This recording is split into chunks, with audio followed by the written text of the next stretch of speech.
So hello hackers. Welcome back to the digital hacking series. सारे ही hackers use करते हैं लिनक्स ऑपरेटिंग सिस्टम, और इसका सिंपल सा रीज़न ये है कि हैकिंग के अंदर यूज़ होने वाले जितने भी सॉफ्टवेयर्स, जितने भी टूल्स होते हैं, वो सभी मोस्टली लिनक्स के लिए ही बने होते हैं। So that's why we use Linux operating system, and you can see मेरा मेन ऑपरेटिंग सिस्टम भी गरुड़ा लिनक्स है। सो आज हम लिनक्स आर्किटेक्चर को समझेंगे, इसके फाइल सिस्टम को सीखेंगे। लिनक्स का सबसे बड़ा पावर है इसका सेल, इसका टर्मिनल, हम उसके बारे में भी सीखेंगे। So let's start with file system.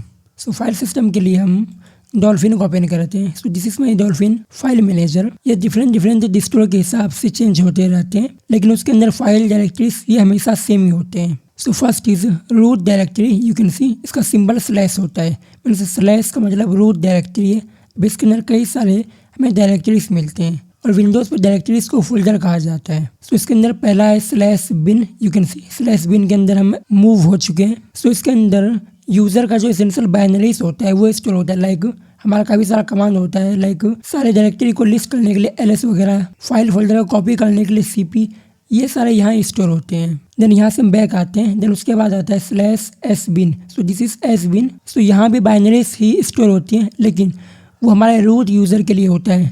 So Windows के ऊपर एडमिन यूज़र होता है, एंड लिनक्स के ऊपर रूट यूज़र होता है। सो रूट यूज़र की जो बाइनरीज हैं वो यहाँ स्टोर होती हैं, लाइक हमारा रिबूट कमांड, IP टेबल, ये सारे कमांड की बाइनरीज यहाँ स्टोर होती है। देन अगेन यहाँ से बैक आते हैं। फिर आता है बूट फोल्डर, यानी कि बूट डायरेक्टरी। सो ये डायरेक्टरी के अंदर जो हमारे ऑपरेटिंग सिस्टम को बूट करने के लिए फाइल्स फोल्डर्स रिक्वायर्ड होते हैं वो यहाँ स्टोर होते हैं। लाइक हमारा कर्नल का इमेज, हमारा GRUB boot loader, you can see यहाँ ग्रब भी इमेज शो हो रहा है, this is our boot loader. Then उसके बाद आता है लिब and lib 64।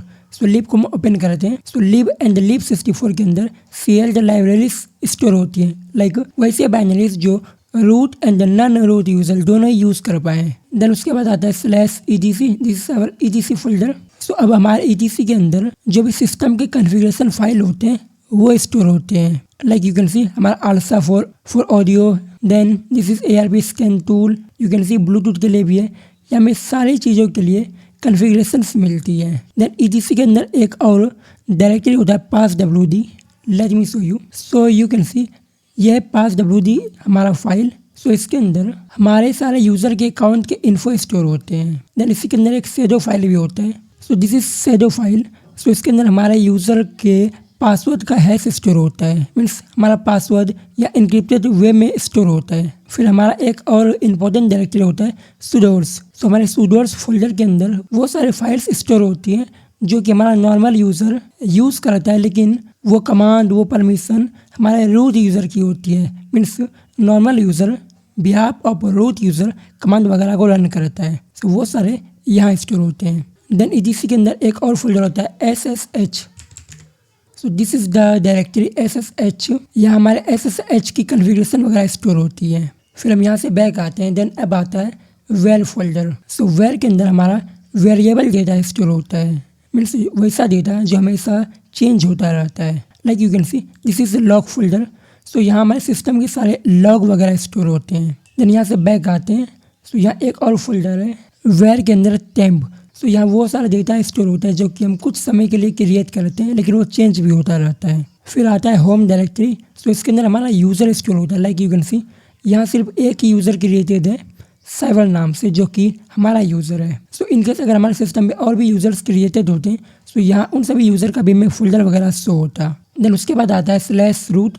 Bye the way ये हम नॉर्मली एक्सेस नहीं कर पाते हैं, इसके लिए हमें sudo की परमिशन चाहिए, मीन्स रूट यूज़र की परमिशन चाहिए। ये हमारा रूट यूज़र का होम फोल्डर होता है। फिर है स्लैश प्रोक। सो यहाँ जो प्रोसेस वगैरह रनिंग में होते हैं वो सारे प्रोसेस में मिलते हैं यहाँ। Then slash dev. So dev के अंदर वो सारे फाइल फोल्डर वगैरह होते हैं जो कि हमारे डिवाइस के लिए होते हैं, लाइक हमारा कीबोर्ड, हमारा माउस, पेन ड्राइव, हमारा CPU, GPU, ये सारे जो डिवाइसेस हैं वो सभी की फाइल्स यहाँ स्टोर होते हैं। Then slash temp. सो इसके अंदर जो टेम्पररी फाइल फोल्डर हम क्रिएट करते हैं वो यहाँ स्टोर होते हैं। देन स्लैश सिस के अंदर हमारा सिस्टम का फाइल वगैरह स्टोर होता है। सो ये सारे वो इंपॉर्टेंट डायरेक्टरीज वगैरह थे जो कि हमें जानना इंपॉर्टेंट है। सो ना अब होम पे आते हैं। सो देखो हम Ctrl+H को प्रेस करते हैं। सो यू कैन सी यहाँ में और भी फोल्डर्स वगैरह शो हो रहे हैं, और भी डायरेक्टरीज वगैरह शो हो रहे हैं। सो देखो यहाँ सभी के आगे जो डॉट लगा है, इसका मतलब ये फोल्डर हाइड किया गया है। सो यहाँ में कई सारे हिडन फोल्डर्स मिलते हैं जो कि डिफरेंट टूल डिफरेंट सॉफ्टवेयर्स के लिए या क्रिएट होते हैं। This is for Burp Suite and you can see this is config. So config के अंदर कई सारी चीज़ें का कन्फिग्रेशन में मिलेगा। हम अगेन Ctrl+H प्रेस करके वापस से नॉर्मल मोड पे आते हैं। सो नाउ हम अब कुछ इसेंशियल कमांड को चेक करते हैं। सो उसके लिए हम फर्स्ट ऑफ ऑल हमारे कंसोल को ओपन करते हैं। So first command is pwd, जिसका मतलब होता है हम जिस डायरेक्टरी पे वर्क कर रहे हैं वो डायरेक्टरी का नेम प्रेजेंट करना। हम जिस लोकेशन पे वर्क कर रहे हैं, लाइक यू कैन सी हम अभी होम के अंदर साइबर यूज़र के अंदर है एंड हम अगर डेस्कटॉप पे चलते हैं देन pwd कमांड को रन करते हैं। सो यू कैन सी हमारा वर्किंग डायरेक्टरी ये शो कर रहा है। फिर दूसरा कमांड है ls, ये डायरेक्टरीज को लिस्ट करने के लिए यूज़ होता है, बट यहाँ गरुड़ा लिनक्स के ऊपर ये कमांड थोड़ा डिफरेंट वर्क करता है। ये सारे फोल्डर डायरेक्टरी वगैरह को जो हिडन होते हैं वो सारे फोल्डर वगैरह को भी ये लिस्ट करता है, लेकिन ये काली पे थोड़ा डिफरेंट वर्क करेगा। मतलब काली पे नॉर्मली ही वर्क करेगा, यहाँ थोड़ा डिफरेंट वर्क करता है। फिर अगर हम ls-la का यूज़ करें तो इसका मतलब है लिस्ट डायरेक्टरी एंड साथ ही जो डायरेक्टरी कंटेंट उसे भी लिस्ट करो। लाइक यू कैन सी जो हिडन डॉट वगैरह थे वो भी मैं शो रहे हैं, मीन्स डॉट डुअल डॉट नाम का यहाँ 2 फोल्डर और हैं जो कि मैं फर्स्ट कमांड में शो नहीं हुआ था। सो नाउ नेक्स्ट कमांड है टच। देन हम एक फाइल देते हैं test.txt, अब एंटर करते हैं। सो देखो इससे हुआ ये कि एक test.txt नाम का फाइल क्रिएट हुआ जो कि एक एम्प्टी फाइल है, मीन्स टच का यूज़ करके हम किसी फाइल को क्रिएट करते हैं। अब अगर ls करें सो यू कैन सी यहाँ में शो हो रहा है test.txt नाम का एक फाइल। अब अगर हम इस फाइल के अंदर क्या है वो देखना चाहें तो उसके लिए हम कैट का यूज़ करेंगे। You can see cat test.txt, but यहाँ बैच स्टाइल हेडर ये सारी चीज़ें में शो हो रहा है, वो इसलिए बिकॉज यहाँ कैट कमांड भी थोड़ा डिफरेंट वर्क करता है। एंड यू कैन सी ये एक एम्प्टी फाइल है। Then next command is mkdir, जो कि एक डायरेक्टरी को क्रिएट करने के लिए यूज़ होता है। सो mkdir देन हम टेस्ट नाम का एक फोल्डर क्रिएट करेंगे इस बार and ls। So you can see यहाँ टेस्ट नाम का एक फोल्डर में शो हो रहा है। अब अगर इसके अंदर चलना है so cd then test then enter. So cd का मतलब होता है change directory. Then next command is mv। So mv command का यूज़ हम 2 वे में कर सकते हैं। फर्स्ट ऑफ ऑल हम किसी फाइल या डायरेक्टरी को एक जगह से दूसरी जगह मूव करने के लिए या फिर हम रीनेम करने के लिए, लाइक हमने अभी एक test.txt नाम का फाइल क्रिएट किया था। सो हमने इस फाइल का नेम दिया, अब इसका नेम हम करते हैं cybal.txt, एंटर। सो ये मैं कह रहा है नो सच फाइल और डायरेक्टरी, हमने कुछ मिस्टेक किया है। सो मिस्टेक ये है कि हम अभी हमारे टेस्ट फोल्डर के अंदर है एंड हमारे टेस्ट फोल्डर के अंदर ना तो test.txt फाइल है ना ही टेस्ट नाम का डायरेक्टरी है। सो यहाँ से हम बैक आएंगे एक डायरेक्टरी पीछे। सो उसके लिए cd dual dot then enter. अब अगर ls करें so you can see test.txt and test folder दोनों ही हमें यहाँ शो हो रहा है। सो नाउ mv देन हमारा folder test then cyber, enter. अब अगर ls करें सो यू कैन सी हमारा टेस्ट फोल्डर का नेम चेंज होकर साइबर हो चुका है। अब उसी तरह हम अगर हमारे फाइल के नेम को चेंज करें तो वो भी चेंज हो चुका है। Then next one this rm, जो कि रिमूव करने के लिए यूज़ होता है। लाइक हम अगर इस फोल्डर को एंड इस फाइल को डिलीट करना चाहें तो वो हम कैसे करेंगे। सो rm देन हमारा फोल्डर या फिर फाइल हम देंगे। सो इन केस हम दोनों फाइल फोल्डर को साथ में अगर रिमूव करना चाहें तो हम वो भी कर सकते हैं। Then enter. लेकिन यहाँ में शो किया जा रहा है ये एक डायरेक्टरी एंड डायरेक्टरी को रिकर्सिवली रिमूव किया जाता है। लेकिन अगर हम ls करें तो यू कैन सी हमारा cybal.txt रिमूव हो चुका है, बट हमारा फोल्डर रिमूव नहीं हुआ, ये वाला डायरेक्टरी। सो इसके लिए rm-r देन अब हमारे फोल्डर का नेम देंगे, एंटर। अब ये भी रिमूव हो चुका है। अब अगर ls करें so you can see cyber नाम का फोल्डर जा चुका है। Then next command is who am I. अब ये हमारे यूज़र को चेक करने के लिए यूज़ होता है कि हमारा यूज़र कौन सा है, उसका नेम क्या है। लाइक यू कैन सी हमने कमांड रन किया हु एम आई तो हमारा यूज़र आ रहा है साइबर। सो उसी तरह अगर हम रूट यूज़र की तरह लॉगिन होते हैं देन अब who am I and you can सी अब हमारा यूज़र नेम रूट आ रहा है। सो ना हम रूट यूज़र से सिंपली नॉर्मल यूज़र में वापस से कन्वर्ट हो जाते हैं। उसके लिए एग्जिट कमांड है। देन अब next command is ID। So this is to check हमारा ग्रुप ID, हमारा यूज़र ID, ये सारे IDs को चेक करने के लिए हम ID कमांड का यूज़ करते हैं। लाइक यू कैन सी हमारा UID यानी कि user ID, GID group ID, this is group. हमने अभी यूज़ किया था सूडो। सो सूडो जो होता है वो हमारे रूट यूज़र या फिर हमारे रूट यूज़र के कमांड परमिशन को रन करने के लिए यूज़ किया जाता है। सो लेट्स से हम रन करते हैं Bidar cab. So you can see यहाँ में परमिशन डिनाइड शो किया जा रहा है। सो अब इसे रन करने के लिए हम या तो खुद रूट यूज़र बन जाएं या फिर हम रूट यूज़र का परमिशन यूज़ करें, उसकी पावर, उसकी प्रिविलेजेस को यूज़ करें। सो उस केसेस में हम दो काम कर सकते हैं। फर्स्ट ऑफ ऑल हम खुद को रूट यूज़र में कन्वर्ट करते हैं। सो उसके लिए sudo su and you can सी हम रूट यूज़र बन चुके हैं। अब यहाँ से एग्जिट होते हैं। सो नाउ अब दूसरा वे में हम sudo लगाएंगे, देन बीदर कैब अब enter. So you can C sudo के साथ हम रूट यूज़र की परमिशन को यूज़ करके भी हम बीदर कैब को रन कर पा रहे हैं। बट फिलहाल हम बीदर कैब को स्टॉप करते हैं। Then next is chmod।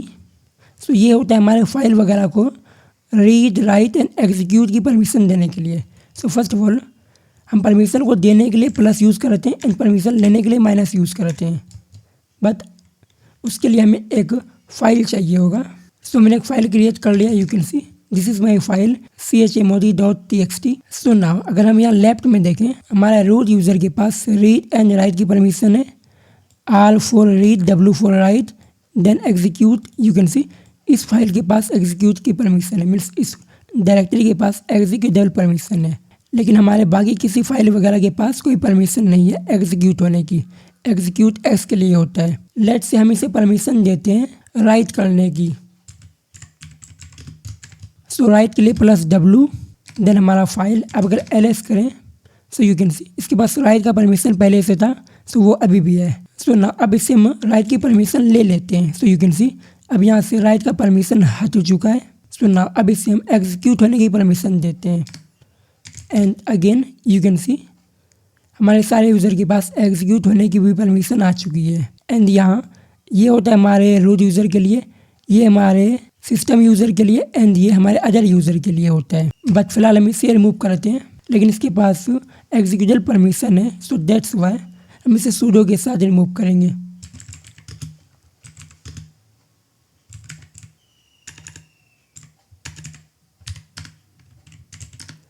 And now you can see ये रिमूव हो चुका है। सो द नेक्स्ट इज हमारा पाइप सिंबल। सो ये हमारे किसी फर्स्ट कमांड के आउटपुट को लेके किसी दूसरे कमांड को फीड करने के लिए यूज़ होता है। सो ये जब हम सारी चीज़ों को प्रैक्टिकली देखेंगे, जब हम सिस्टम को हैक कर रहे होंगे, सो उसमें ये पाइप सिंबल कैसे यूज़ होता है वो आपको समझ में आएगा। Then next is grep. So ये यूज़ होता है फाइल या फिर जो फाइल के अंदर आउटपुट वगैरह आ रहा है वो स्ट्रिंग को सर्च करने के लिए। जो वर्ड है वो हम ग्रेप का यूज़ करके सर्च कर सकते हैं, लाइक जिससे हम वेब वगैरह पे कंट्रोल ऐप का यूज़ करते हैं। Then next command is find. So find command हमारे कंप्लीट फाइल सिस्टम को सर्च करेगा। लाइक यू कैन सी हमने इसे पहले सर्च किया था हमारे EDC एंड यूज़र के अंदर, लिप के अंदर ये हमारा एक फाइल नेम था एंड उसके आगे ये हमने स्टार सिंबल लगाया, जिसका मतलब इसके आगे कुछ भी हो सकता है, ये आगे वाला सेम होना चाहिए। वो सारे फाइल को हमें सर्च करना था। सो दैट्स वाई हमने इसे ऐसा यूज़ किया था। सो फाइंड कमांड हम फाइल वगैरह को सर्च करने के लिए यूज़ करते हैं और फाइंड कमांड का यूज़ हम नेम के साथ कर सकते हैं, मीन्स हम नेम सर्च करने के लिए, साइज के अकॉर्डिंग सर्च करने के लिए, या फिर हम परमिशन के साथ भी इसे यूज़ कर सकते हैं कि कौन से फाइल के पास क्या परमिशन है, उसके अकॉर्डिंग भी हम चीज़ों को सर्च कर सकते हैं। सो नाउ हमने भी ये सारी चीज़ों को परफॉर्म किया है हमारे कंसोल के ऊपर। So this is our terminal. So you can see हमने इसे थोड़ा कस्टमाइज वगैरह करके रखा अपने अकॉर्डिंग। सो दैट्स वाई ये इतना डिफरेंट शो हो रहा है आपको। सो टर्मिनल एक सॉफ्टवेयर, एक ऐप है जो कि हमारे सेल को रन करने के लिए यूज़ होता है। सो ये समझने के लिए लेट्स से हमारा लैपटॉप है। सो लैपटॉप मान लो हमारा कंसोल है, यानी कि हमारा टर्मिनल है। अब उसके अंदर हम यूज़ करेंगे गरोडा लिनक्स ऑपरेटिंग सिस्टम। सो ये हमारा सेल हो गया, ठीक। उसी तरह ये जो टर्मिनल, कंसोल, ये सारी चीज़ें, ये हमारा एक सॉफ्टवेयर है, एक ऐप है। अब उस सॉफ्टवेयर के अंदर हमारा सेल वर्क करता है। सो फर्स्ट इज जीनोम टर्मिनल, ये नोम डेस्कटॉप पे डिफ़ॉल्ट आता है, बट फिलहाल हमारे पास वो इंस्टॉल नहीं है। देन दूसरा आता है कंसोल, जो कि अभी हम यूज़ कर रहे हैं। देन तीसरा आता है xterm, so you can see this is x term. वैसे और भी काफी सारे आते हैं। देन हमारा नेक्स्ट पॉइंट है सेल। सो सेल 4 टाइप के होते हैं। First is bash shell, second is G shell, and अभी हम यूज कर रहे हैं fish shell. You can see this is my fish shell. Then fourth is dash shell. So let me show you something. उसके लिए हम again file manager पे आते हैं एंड यू कैन सी यहाँ हमें शो रहा है base history, base log out, base profile, base RC. Means हमने इससे पहले बेस सेल को इंस्टॉल किया था। सो ये उसके कुछ फाइल्स वगैरह हैं, बट अभी हम फिश सेल का यूज़ कर रहे हैं। सो उसके लिए हम कन्फिग के ऊपर चलते हैं, then fish, and you can see ये हमारा फिश सेल का कन्फिग्रेशन फाइल है। सो यही था हमारा लिनक्स ऑपरेटिंग सिस्टम, लिनक्स के फाइल सिस्टम, लिनक्स के एसेंशियल कमांड, लिनक्स पर टर्मिनल क्या होता है, हमारे टर्मिनल के ऊपर सेल वगैरह कैसे चलते हैं, सेल होता है क्या है। So if you went detailed ethical hacking course, so you can check out my courses, जिसका लिंक आपको डिस्क्रिप्शन में मिल जाएगा, जो कि पावर्ड बाय एआई है। हमने उसके अंदर ये भी सिखा रखा है कि हम एआई को कैसे हैकिंग के काम में यूज़ कर सकते हैं। सो आज के लिए इतना ही। This is cyber signing off, good bye.